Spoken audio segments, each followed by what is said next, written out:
All right. The Union strategy. Here is the strategy. It's developed. There were 4 phases to it. It wasn't all developed at the same time, but this is the theory behind the phases of what the Union was wanting to do.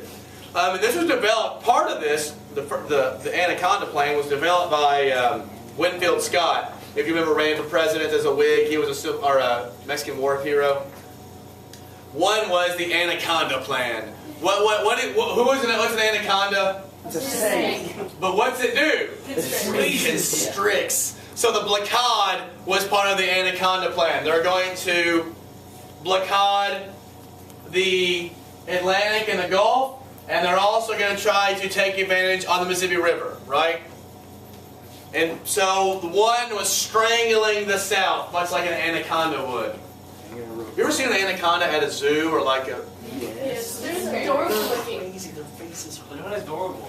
They're not adorable. They've got these really cute faces. They're not cute. No snake is cute. They're all part of...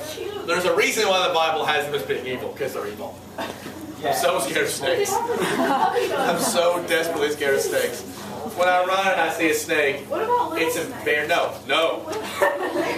I saw a snake a couple months ago when I was running, and it was maybe this thin, and it was maybe this long. It changed my day. Like I was running and I saw it, and I leaped way over it, and I stopped, and I was on a trail. I'm like a grown man, and I just started going, ah! And I stood at it, and my heart was coming out of my chest. I was breathing so hard. And instead of going for the rest trailing back, I scooted back a little bit, I got a running start, and I leaped over it again. I mean, this thing, I might have stepped on it and killed it, right? It was like a AP worm, essentially is what it was. And I was so desperately scared of it. And my daughter loves snakes. Loves them. You know Bruce Russell? No.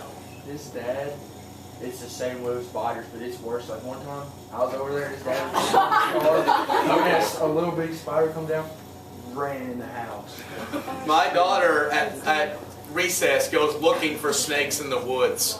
She loves them. When she goes, some of her friends have snakes at home, and she goes and plays with them, and I can't. I sense the same way. Have you taken her to Slido? Do what? Have you taken her to Slido? They have all the snakes there. It's great. I know that. It's the worst. I won't go anywhere near it. I've only been camping twice in my life, and it's because of that. Like, when we go hiking, I'm like this the whole time. Did you get bit by a snake? No. When I grew up in South Carolina, there were snakes everywhere. And in our front yard, we'd find them. My babysitter beat one to death with my dad's pitching wedge. And my first time I went fishing with my dad for catfish in South Carolina, they would have snakes that would just fall from the trees into the boat and stuff, and it was unacceptable. So I'm like, if there was a rhino in this stream, I'd be like, hey, what's up, rhino? If there was a 7-inch snake in here, I would be up on a chair. A tiger, I'd be like, this isn't probably good, but better than snake. But the Anaconda Plan is about strangling.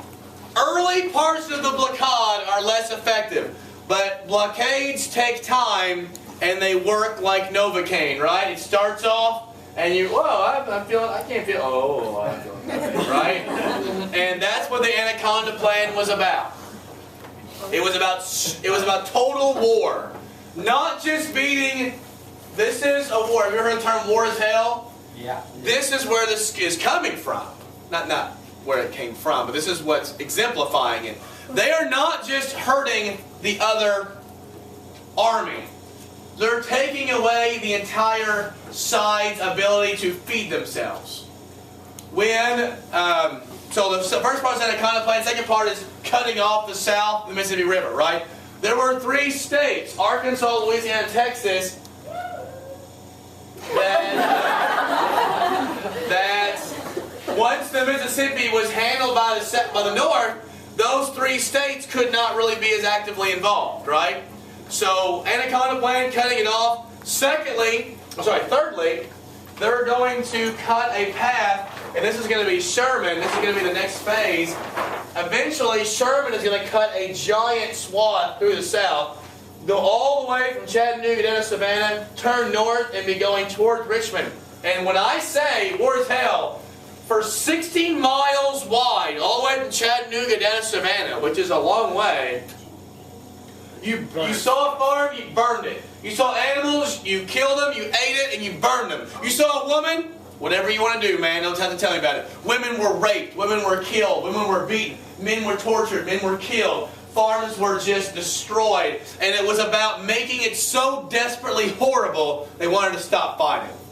It wasn't just about fighting the army, it was about making people's will to fight go away. Sherman is still a bad word in parts of the South. In fact, and we'll talk about this, but when he was going north, he actually skipped going through,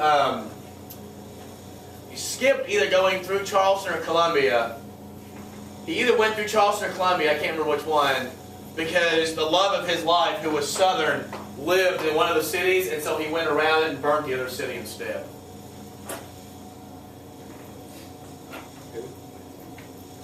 Was it Eastman? Okay, let's see. I don't know who's going. And then lastly, they wanted to capture Richmond, right? So these are the 4 big phases of the war. Do what? Sherman starts in Chattanooga.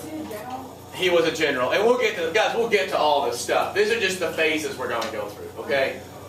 Alright, so this is the basic phases of the war. Early on, though, who was winning the war for the most part? The South. The South was, and we're going to get to that now. So, there were essentially 2 sides, like the big armies. The Northern Army was, the Southern Army was, not all of it, but the biggest part of the Southern Army was the Army of Northern Virginia. The Army of Northern Virginia, who was the commander eventually of the Army of Northern Virginia? Robert E. Lee. Robert E. Lee was. And the Northern Army close on the same side was called the Army of the Potomac. So this one was eventually, Robert E. Lee was put in charge, and this one, a guy named George McClellan was put in charge. George McClellan was mentioned during the vice presidential debates when Sarah Palin ran for vice president, because she was trying to say a guy named Stanley McChrystal, who was actually in charge in Afghanistan, but she kept saying McClendon. And Joe Biden didn't call her out on it, because he didn't want to seem mean. But she kept saying a Civil War general rather than the actual general of... Was that the North States Army? The North Army was Army of Potomac. It was the largest part of the Northern Army, yeah. What's Army of Mountain? The Army of Northern Virginia. No. The North Army was the Army of the Potomac. This is what I'll write stuff on the board.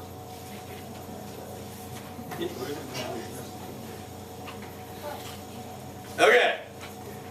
Let's talk about Bull Run. How many of you guys have ever been to Washington, D.C. before? Worst place ever. I used to take juniors on the trip. We had a junior trip. Did you guys know that? Yeah, that was the last one was on freshman year. We started, Miss Ray and I started the junior trip 9 years ago, and we took kids, and then a couple years ago Field said we couldn't do it anymore. So we don't. It was really fun. You should start it again. Eighth grade doesn't go anymore.